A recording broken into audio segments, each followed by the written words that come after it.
नमस्कार, मैं हूं आपके साथ अंजना शर्मा और आप देख रहे हैं वर्तमान युग। तो आइए शुरुआत करते हैं आज की खास खबर से। बिरादरी के वोट भी नहीं सहेज पाए दारा सिंह। गठबंधन के बाद पहली परीक्षा में फेल हो गए राजभर। इन चुनाव में दारा सिंह चौहान को उनकी जाति के लोगों ने वोट नहीं किया।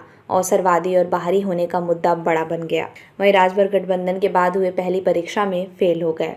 इस बार भाजपा प्रत्याशी दारा सिंह चौहान अपने बिरादरी के वोट भी नहीं सहेज पाए। पिछले चुनाव में जब दारा सपा से चुनाव में उतरे थे तो उन्हें 42.21% वोट मिले थे। इस बार उन्हें मात्र 37.54% ही वोट मिले, यानी दारा सिंह अपनी नोनिया चौहान जाति का भी भरपूर वोट नहीं ले पाए।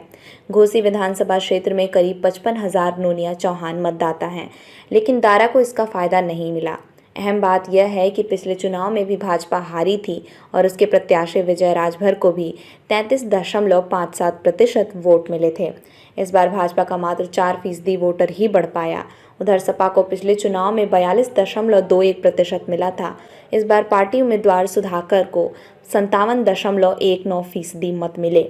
सपा को इस बार 15% वोट ज़्यादा मिले। गठबंधन के बाद पहली ही परीक्षा में फेल हुए राजभर।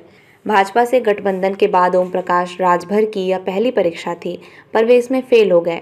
माना जा रहा था कि उपचुनाव में राजभर जाति के लोगों का भाजपा को भरपूर साथ मिलेगा। इसके बड़े दावे भी किए जा रहे थे, क्योंकि सुबह सपा प्रमुख ओम प्रकाश राजभर भाजपा के पाले में आ गए और यहाँ राजभर मतदाताओं की संख्या भी लगभग 50,000 है।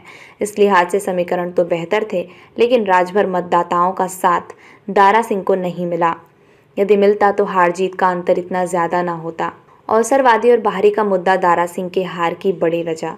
उपचुनाव में सपा ने भाजपा प्रत्याशी दारा सिंह चौहान के खिलाफ अवसरवादी और बाहरी होने का मुद्दा उठाया।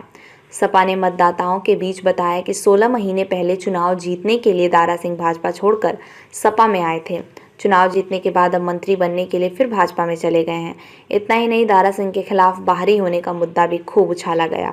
आजमगढ़ के मूल निवासी दारा सिंह 2017 में मऊ की मधुबन सीट से चुनाव लड़े थे। तब वह बसपा छोड़कर भाजपा में आए थे। इसके बाद 2022 का चुनाव आया तो वह भाजपा छोड़ सपा में चले गए और मऊ की घोसी सीट से चुनाव लड़े और जीते। 2023 में दारा सिंह फिर घोसी से चुनाव लड़े, लेकिन इस बार सपा की जगह भाजपा से थे। खबरों में अब तक के लिए बस इतना ही। फिर होगी आपसे मुलाकात कुछ ऐसी ही खास खबरों के साथ। तब तक के लिए नमस्कार और देखते रहिए वर्तमान युग।